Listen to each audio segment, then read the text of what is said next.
மகா அவதார் பாபாஜியின் தெய்வீக பிறப்பு. மனிதர்களின் கண்களுக்கு அப்பாற்பட்ட, காலத்தை கடந்த ஒரு மர்மமான தருணத்தில் மகா அவதார் பாபாஜி இந்த பூமியில் அவதரித்தார் என்று பரம்பரைகள் கூறுகின்றன. அவரின் பிறப்பு குறித்து சரியான வருடமோ இடமோ வரலாற்றில் பதிவாகவில்லை. ஆனால் இமயமலை பரப்பில் தெய்வீக ஆற்றல்கள் நிறைந்த சூழலில் அவர் தோன்றியதாக யோகிகள் நம்புகின்றனர். அவர் பிறந்த அந்த நேரம் ஒரு சாதாரண மனித பிறப்பு அல்ல. அது ஒரு அவதாரம், உலகில் ஆன்மீக ஒளியை மீண்டும் எழுப்புவதற்கான ஒரு தெய்வீக திட்டம். இயற்கைதானே அமைதியாய் நின்றது, காற்று மென்மையாய் வீசியது, அந்த பரப்பில் ஒரு அற்புதமான சக்தி பரவியது என்று கூறப்படுகிறது. பாபாஜியின் பிறப்பின் நோக்கம் மிக உயர்ந்தது, மனிதனை அவன் உண்மையான இயல்பான ஆன்ம சுத்தத்திற்கும் இறை உணர்விற்கும் மீண்டும் அழைத்துச் செல்ல. அவர் எந்த மதத்திற்கும் கட்டுப்பட்டவர் அல்ல, எல்லா மதங்களையும் தாண்டிய ஒரு பரம சத்தியத்தின் உருவமாக அவர் கருதப்படுகிறார். விழிப்புணர்விற்கு பிறந்தவன். ஆரம்ப வாழ்க்கை. மர்மத்தில் மூடப்பட்டவரான மகா அவதார் பாபாஜி அவர்களின் ஆரம்ப வாழ்க்கை பற்றிய தகவல்கள் மிக குறைவு. ஆனால் யோக மரபுகள் கூறுவது என்னவென்றால், அவர் ஒரு சாதாரண குடும்பத்தில் பிறந்தாலும் சாதாரண குழந்தையல்ல. சிறு வயதிலிருந்தே அவரில் ஒரு அபாரமான அமைதி காணப்பட்டது. மற்ற குழந்தைகள் விளையாடும் போது அவர் தனியாக அமைதியாக அமர்ந்து தியானத்தில் மூழ்கியிருப்பார். இயற்கையோடு ஒரு ஆழமான இணைப்பு இருந்தது. மலைகள், நதிகள், காற்று, இவை அனைத்தும் அவருடன் பேசும் போல இருந்தது. அவரது குடும்பம் பக்தி வழியில் இருந்ததாக கூறப்படுகிறது. ஆனால் பாபாஜியின் உள்ளம் அதையும் தாண்டி ஏதோ பெரிய ஒன்றை தேடியது. நான் யார், என் பிறப்பின் நோக்கம் என்ன என்ற கேள்விகள் அவரை மிகவும் இளம் வயதிலேயே துரத்தியது. ஒரு நாள் உள்ளார்ந்த அழைப்பை உணர்ந்து உலக வாழ்க்கையை விட்டு அவர் புறப்பட்டார். அந்த தருணம் ஒரு சாதாரண முடிவு அல்ல, அது ஒரு ஆன்மாவின் விழிப்பு. அவர் எடுத்த அந்த ஒரு அடியே மனிதர்களுக்கு வெளிச்சம் காட்டும் ஒரு பெரிய ஆன்மீக பயணத்தின் தொடக்கமாக மாறியது. அனைத்தையும் மாற்றிய தருணம் ஆன்மீக பயணத்தின் தொடக்கம். சிறு வயதிலிருந்தே ஆழ்ந்த தேடலில் இருந்த மகா அவதார் பாபாஜி அவர்களின் வாழ்க்கையில் ஒரு தீர்மானமான தருணம் வந்தது. அது அவரின் மனித வாழ்க்கையை முற்றிலும் மாற்றியது. ஒரு நாள் உள்ளார்ந்த அழைப்பைத் தொடர்ந்து அவர் தனியாக இமயமலை நோக்கி பயணம் செய்தார். கடினமான பாதைகள், பசி, குளிர் எதுவும் அவரை தடுக்கவில்லை. அந்த பயணம் வெளிப்புறம் அல்ல, அது உள்ளார்ந்த உண்மையை அடையச் செல்லும் ஒரு தீவிரமான முயற்சி.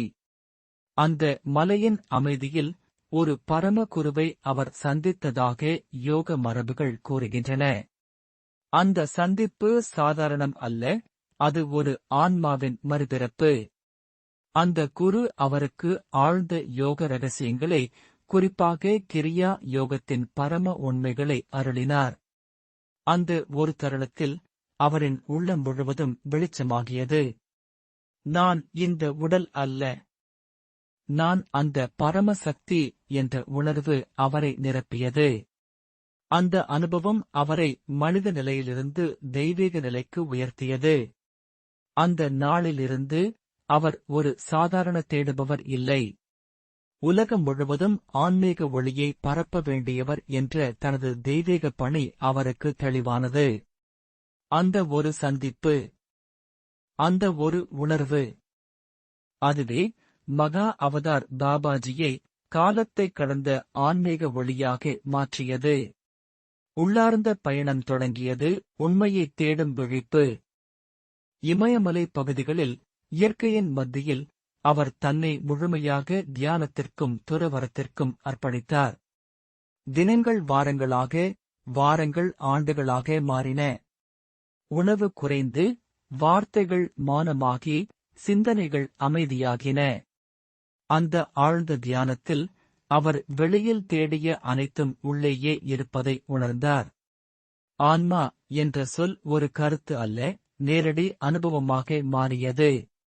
அந்த நாளிலிருந்து அவரது பயணம் வெளிப்புற உலகில் அல்ல, உள்ளார்ந்த பிரபஞ்சத்தில் நடந்தது. அந்த உள்ள பயணம்தான் அவரை மகா யோகியாக மாற்றிய முதல் உண்மையான அடியாக அமைந்தது.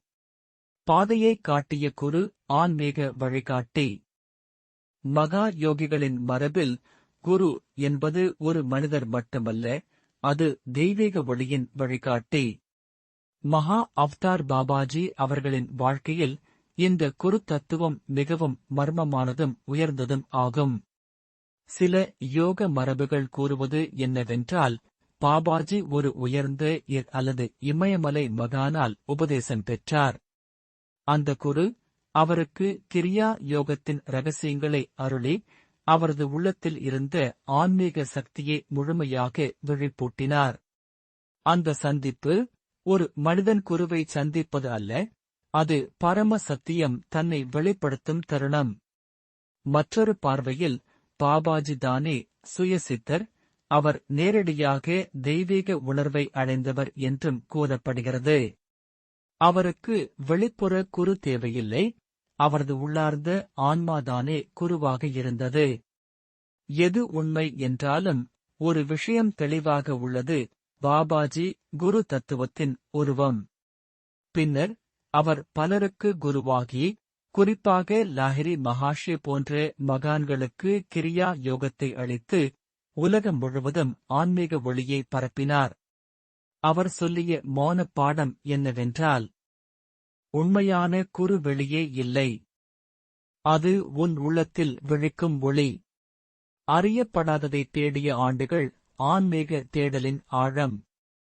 உலக வாழ்க்கையை விட்டு விலகிய பின் மகா அவதார் பாபாஜி அவர்களின் தேடல் ஒரு நாள், ஒரு வருடம் என்று அளவிட முடியாத ஒன்று. அது ஆண்டுகளைத் தாண்டி, காலத்தைத் தாண்டிய ஒரு பயணம். இமயமலையின் அகன்ற மலைச்சரிவுகள், பனிமூடிய சிகரங்கள், அமைதியான குகைகள், இவை அனைத்தும் அவரது தியானத் தளங்களாக மாறின. உணவு, உறக்கம், உடல் வசதி, இவை அனைத்தையும் மீறி அவர் தனது உள்ளத்தின் ஆழத்தில் இறங்கினார்.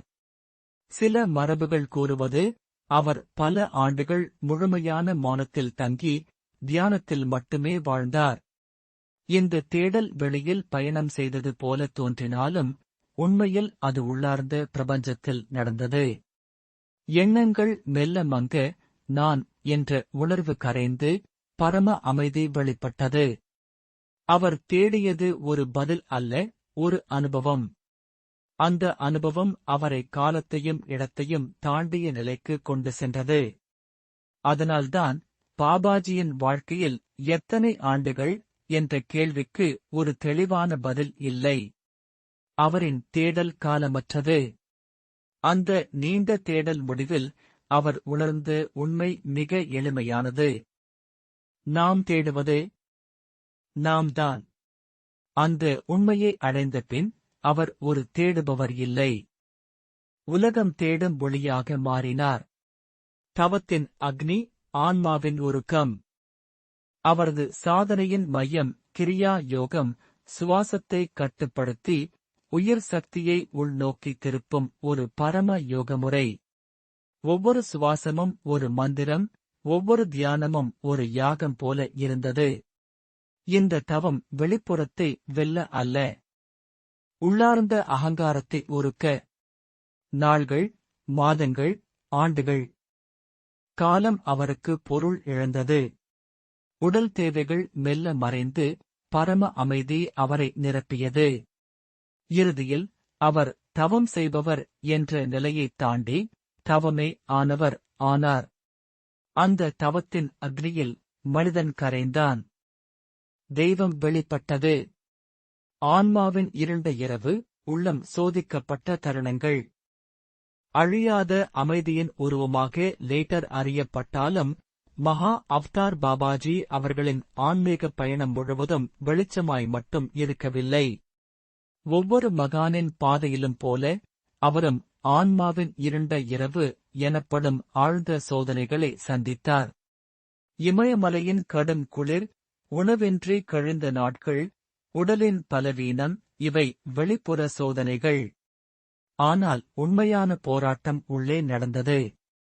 மனம் அடிக்கடி கேள்விகளை எழுப்பியது. இந்தப் பாதை சரியா? உண்மை எப்போது வெளிப்படும்? சில நேரங்களில் முழு அமைதிக்குள் கூட ஒரு வெறுமை எழுந்தது. அது பயமூட்டும் அமைதி. நான் என்ற உணர்வு கரைந்து கொண்டிருக்கையில் அது மரணத்தைப் போன்ற ஒரு அனுபவமாக தோன்றியது. ஆனால் அவர் பின்வாங்கவில்லை. அந்த இருள் இட்செல்ஃப் ஒரு கதவாக இருப்பதை அவர் உணர்ந்தார். அந்த வலி, அந்த சந்தேகம், இவை எல்லாம் அவரது அகங்காரத்தை உடைக்கும் கருவிகளாக மாறின. அந்த இருண்ட இரவைத் தாண்டிய போது ஒரு புதிய விடியல் பிறந்தது. சந்தேகங்கள் மௌனமானது. பயம் கரைந்தது.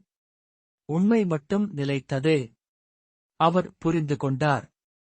இருள் என்பது ஒளியின் எதிரி அல்ல.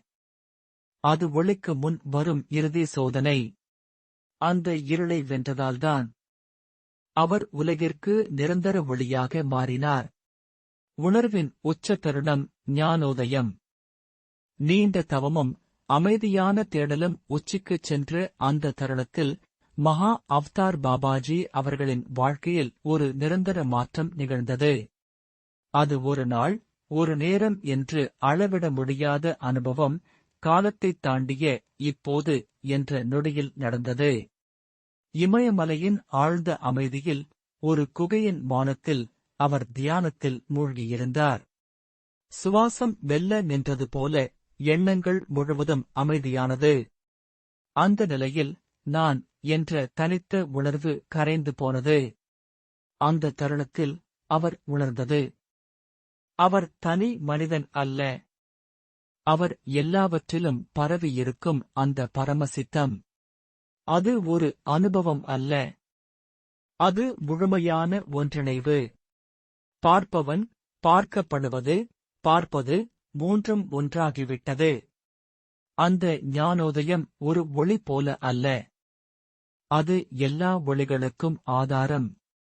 அந்த நொடியில் அவர் தேடல் முடிந்தது. ஏனெனில் தேடியவர் தானே தேடப்பட்ட உண்மையாக மாறிவிட்டார். அந்த நாளிலிருந்து மகா அவதார் பாபாஜி ஒரு மனிதர் அல்ல. நிரந்தர சாட்சியாக பரம ஞானத்தின் உயிர்ப்பாக நிலைத்தார். தேடுபவரிலிருந்து மாஸ்டராக, ஒளியாக மாறிய வாழ்க்கை.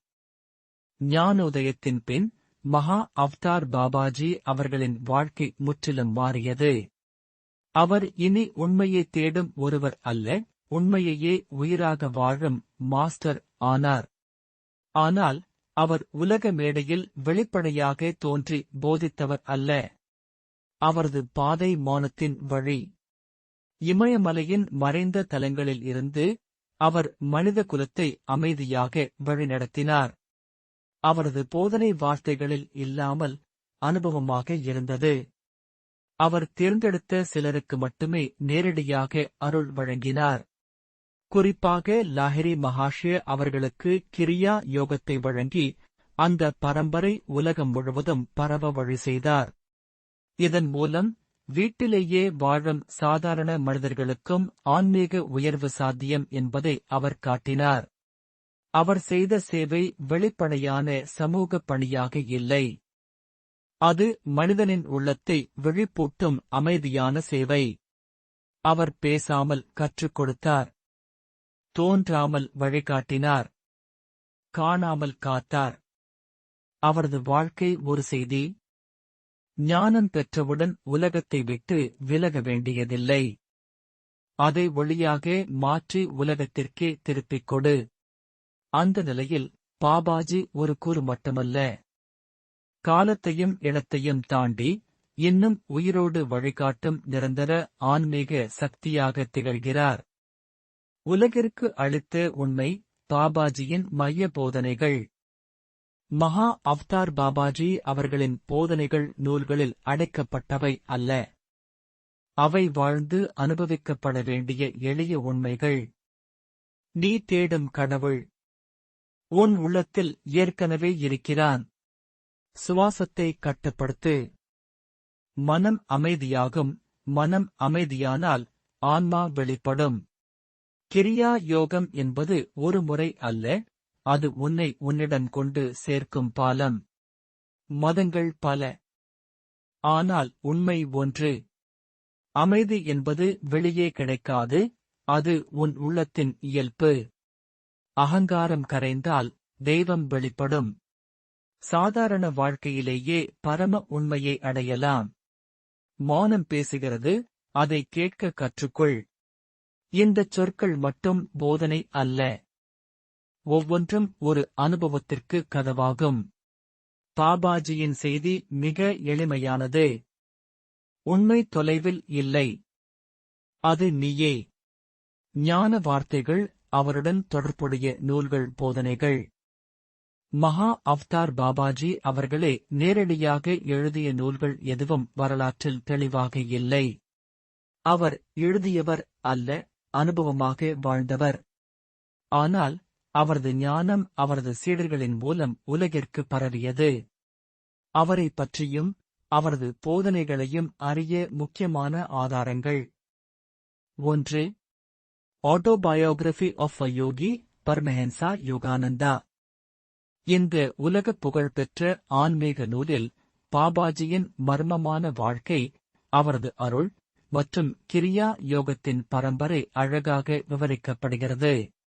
இது பலருக்கு பாபாஜியை அறிமுகப்படுத்திய முக்கிய நூல்.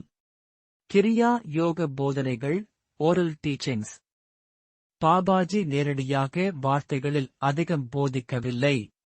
அவர் வழங்கியது கிரியா யோகம் என்ற அனுபவ முறை. இது அவரது சீடர்களின் வழியாக, குறிப்பாக லாஹிரி மகாஷே, பின்னர் யோகானந்தர் வழியாக உலகம் முழுவதும் பரவியது. யோக மரபு கதைகள், சித்தர் பரம்பரை குறிப்புகள். இமயமலை யோகிகள் மற்றும் சித்தர்கள் கூறும் பல மரபு கதைகளில் பாபாஜியின் தெய்வீக செயல்கள், அருள் தரிசனங்கள் மற்றும் மறைமுக வழிகாட்டல்கள் இடம்பெறுகின்றன. இவை எழுதப்பட்ட நூல்களாக இல்லாவிட்டாலும் ஆன்மீக மரபில் முக்கிய இடம் பெறுகின்றன. பக்தி பாடல்கள், கீர்த்தனைகள். பாபாஜியை போற்றி பலர் பாடல்கள், தியான மந்திரங்கள் உருவாக்கியுள்ளனர். இவை நேரடியாக அவரால் எழுதப்படவில்லை என்றாலும் அவரது அருளை உணர்ந்தவர்களின் அனுபவ வெளிப்பாடுகள். முடிவில், பாபாஜியின் உண்மையான நூல் என்பது காகிதத்தில் இல்லை. அது மனிதனின் உள்ளத்தில் எழுதப்பட்ட அனுபவம். அவரது மௌனமே அவரது மிகப்பெரிய போதனை.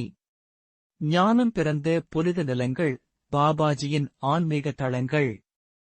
மகா அவதார் பாபாஜி அவர்களின் வாழ்க்கை மர்மமாயிருந்ததால் அவர் தொடர்புடைய தலங்களும் பொதுவாக மறைந்தும் பரிசுத்தமுமான சக்தி மையங்களாக கருதப்படுகின்றன. குறிப்பாக இமயமலை பகுதிகள் அவரது ஆன்மீக இருப்புடன் ஆழமாக இணைக்கப்பட்டுள்ளன. ஹிமாலயஸ் பாபாஜியின் முக்கிய ஆன்மீக தளம் என்று கருதப்படுகிறது. பனிமூடிய சிகரங்கள், ஆழ்ந்த அமைதி, மனித குரல் இல்லாத சூழல், இவை அனைத்தும் தியானத்திற்கு உகந்த தெய்வீக நிலையாகும். பல யோகிகள் அவர் இன்னும் இங்கு தங்கியிருப்பதாக நம்புகின்றனர். துனாகிரி ஹில்ஸ் பகுதியில் உள்ள குகை, பாபாஜி லாஹிரி மகாஷே அவர்களுக்கு கிரியா யோகத்தை அருளிய இடமாக கருதப்படுகிறது. இந்த இடம் பாபாஜி குகை என்று பக்தர்களால் போற்றப்படுகிறது.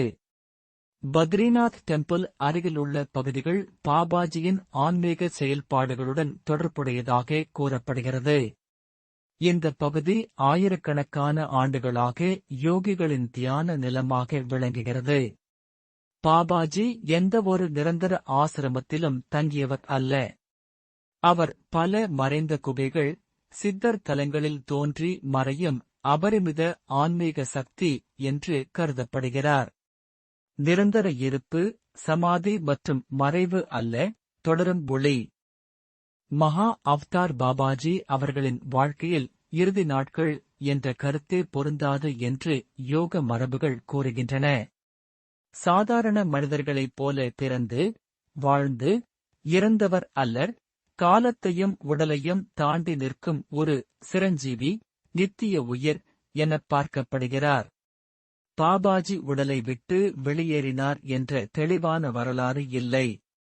அதற்கு பதிலாக அவர் தனது உடலை முழுமையாக கட்டுப்படுத்தி, தேவையான போது தோன்றி, தேவையில்லாத போது மறையும் திறனை பெற்றவர் என்று நம்பப்படுகிறது.